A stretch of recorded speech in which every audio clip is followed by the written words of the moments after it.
आपण जसे मोठे होतोय तसे आपले आई वडील वृद्ध होत चाललेत. आपण आपल्या भविष्यात इतके व्यस्त झालोय की त्यांच्याकडे दुर्लक्ष होतंय.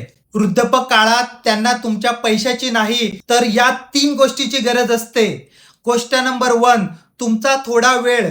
त्यांना तुमच्याकडून महागड्या वस्तू नकोय. फक्त दिवसातून 10 मिनिटं त्यांच्या शेजारी बसा. त्यांच्या आरोग्याची चौकशी करा आणि त्यांच्या जुन्या गोष्टी शांतपणे ऐकून घ्या. त्यांच्यासाठी हाच जगातला सर्वात मोठा आनंद आहे.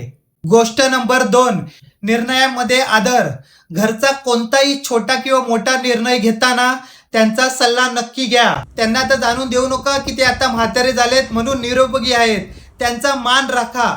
गोष्ट नंबर 3, त्यांच्या चिडचिडपणाला समजून घेणं. जसं लहान मूल हट्ट करतं तसं वृद्धपकाळात माणूस हळवा होतो. त्यांच्या बोलण्याचा राग मानू नका, कारण त्यांनी तुमच्या बालपणातील लाखो चुका हसत हसत सहन केल्या आहेत. हा व्हिडिओ पाहिल्यानंतर आत्ताच आईवडिलांजवळ जाऊन बसा, चॅनेलला फॉलो करा आणि हा व्हिडिओ आवडल्यास तर मित्रांबरोबर नक्की शेअर करा.